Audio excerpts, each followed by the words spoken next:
आज हम पढ़ रहे हैं मॉडल व्यू कंट्रोलर के बारे में। हमेशा ये इंटरव्यू का क्वेश्चन होता है कि एमबीसी क्या होता है। तो एक्चुअली क्या होता है ना कि जो ये फुल फॉर्म है इसका मॉडल व्यू एंड कंट्रोलर, तो इसे शॉर्ट में एमबीसी बोला जाता है। ये एक जब भी हम कोई फ्रेमवर्क जब भी डिज़ाइन किया जाता है ना, तो फ्रेमवर्क में हम मॉडल व्यू कंट्रोलर का यूज हुआ होता है।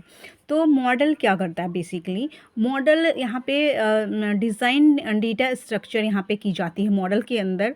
मतलब हम कह सकते हैं कि ये मैनेज डेटा और बिजनेस लॉजिक को ये मैनेज करने वाला है होता है, जिसे कि हम मॉडल कहते हैं।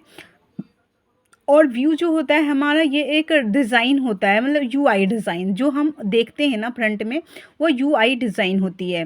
जैसे हैंडल लेआउट एंड डिस्प्ले, हम कह सकते हैं कि हैंडल करता है लेआउट को कि हमारा लुक एंड फील कैसा होगा और ये देखने में कैसा होगा, इसका डिस्प्ले क्या होगा। तो ये व्यू के अंदर आता है, जिसके अंतर्गत आप HTML, जावास्क्रिप्ट, जेक्वेरीज,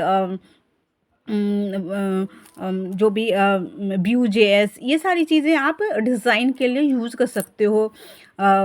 जैसे कि आजकल लैरेबल में व्यू, रिएक्ट, ये सब चल रहा है। तो ये सब कुछ भी आप फ्रंट एंड के लिए कुछ भी कर सकते हो। तो बेसिकली जो व्यू होता है ना, वो फ्रंट एंड के लिए होता है, यानी कि आपको क्या दिख रहा है, तो ये व्यू हो जाता है। और कंट्रोलर जो होता है ना, ये मैनेज करता है आपके मॉडल और व्यू को। तो जो भी हमारे पास रिक्वेस्ट आती है ना, तो वो जैसे व्यू किसी ने देखा, तो उसने कोई फिल करा फॉर्म, तो उसका रिक्वेस्ट आया, तो वो कंट्रोलर के पास गया कि हमें क्या रिक्वेस्ट करना है। तो वो जैसे रिक्वेस्ट करेगा, तो वो मॉडल के पास भेजेगा कि ये रिक्वेस्ट हमारा सही है नहीं है, और फिर उसका जो आउटपुट होगा वो अगेन वो व्यू को सेंड करेगा। तो इसका रिक्वेस्ट ये कंट्रोल करता है मॉडल और व्यू को। बेसिकली ये कंट्रोल द लॉजिक राउट्स।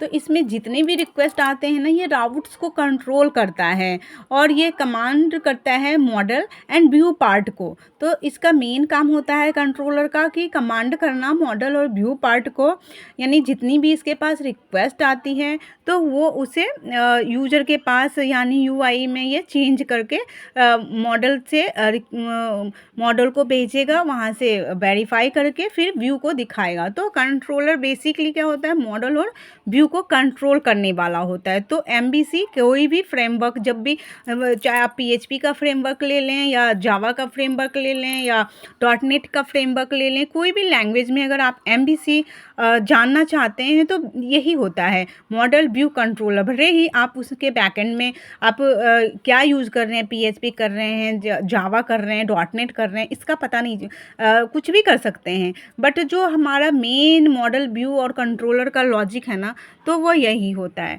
दोस्तों, अगर आपको ये मॉडल व्यू कंट्रोलर अच्छा लगे तो हमारे चैनल को सब्सक्राइब करें, और ऐसी ही वीडियो आपको और मिलता रहेगा। धन्यवाद।